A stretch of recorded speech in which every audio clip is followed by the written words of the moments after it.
జూబ్లీహిల్స్ నియోజకవర్గంలో 3 ప్రధాన పార్టీలు కూడా పోటీ చేస్తా ఉన్నాయి. ప్రజలంతా దేని మొగ్గు చూపుతా ఉన్నారు? మీరు దేనికి ఓటేద్దాం అనుకుంటున్నారు? మేము బీఆర్ఎస్కి వేద్దాం అనుకుంటున్నాం. ఎందుకు? కాంగ్రెస్ పార్టీ ఇక్కడ 1,50,00,000 ఖర్చు పెట్టింది. అందరు అనుకుంటున్నారు కానీ కాంగ్రెస్ అని, కానీ బీఆర్ఎస్ వస్తుంది ఈసారి పక్కాగా. ఆల్రెడీ వేసాం మేము ఓట్లు. వేసిన తర్వాత కూడా మాకేం ఫలితం లేకుండా అయిపోయింది. అందుకే ఈరోజు మా గోపీనాథ్ అన్న లేరు కాబట్టి సునీత గారికి కంపల్సరీ మేము ఆమెని ఎలా అన్ని గెలిపించుకున్నామో మేడంని కూడా అలాగే గెలిపించుకొని తీసుకొస్తాం. జూబ్లీహిల్స్ నియోజకవర్గంలో కాంగ్రెస్ గెలిపిస్తే చాలా అభివృద్ధి చేస్తామని చెప్తాను. ఏం చేయరండి, ఇంకా ఆల్రెడీ మేము చేసాము, వాళ్ళు చేస్తున్నాము మేము అంటున్నాము అన్నారు కానీ ఈ రోజు వరకు ఏం చేయలేదు కదా. మాకు అన్ని హామీలు ఇచ్చి ఏ హామీ చేయలేడు. 6 గ్యారెంటీలు అన్నాడు, అది లేదు. ఒకటి బస్సు పెట్టాడు, ఆ బస్సు కూడా అందరు కొట్టుకొని రావడం అయిపోయింది. అందు గురించి అనేసి ఈసారి BRS guarantee free current, gas లేదు, ఫ్రీ కరెంట్ లేదు. అవన్నీ ఇస్తే ఎందుకంటే జనాలు అట్లా మాట్లాడుకుంటారు, మీడియాలలో మాట్లాడుకోలేరు కదా. అందు గురించి ఈసారి మళ్ళీ మేము ఎక్కడిచ్చాడు నన్ను పొందిచ్చాడు. 2500 ఇవ్వలేదు, ఏమీ లేదు. ఆడ అన్ని కాని మాటలు చెప్తున్నాడు కానీ అవన్నీ కుదరని పని, కాని పని. ఈసారి మాత్రం బీఆర్ఎస్ గ్యారెంటీగా వస్తుంది అనేసి.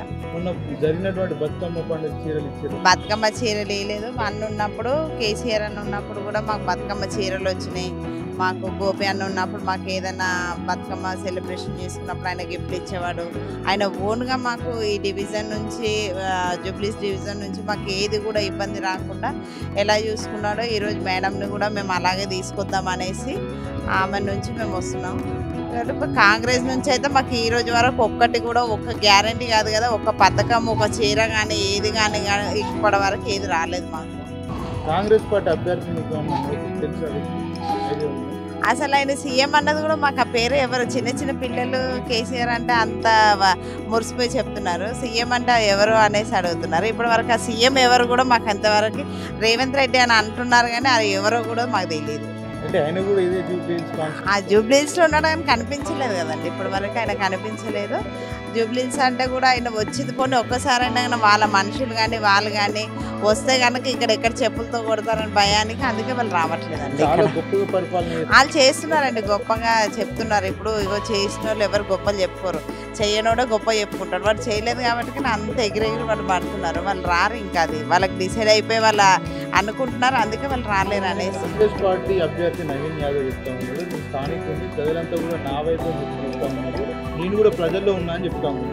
ఆయన ఏమనుకుంటున్నానంటే ఈసారి జూబ్లీస్ డివిజన్కి గోపెన్న లేడు, నేనే ఉన్నాను అనేసి అనుకుంటున్నాడు. కానీ ఇక్కడికి మించి, గోపెన్నకు మించి ఇక్కడ అంతకన్నా తోపులు ఎవరు రాలేరు. ఎట్లయితే అన్న వచ్చాడో మేడంని కూడా అలాగే తీసుకొస్తాం. సునీత కంపల్సరీ సునీత మేడం గెలుస్తుంది. బీఆర్ఎస్ మళ్ళీ జెండా ఎగురుతుంది ఇక్కడ, అంతేగాని కాంగ్రెస్ జెండా మాత్రం ఎగరనీయం.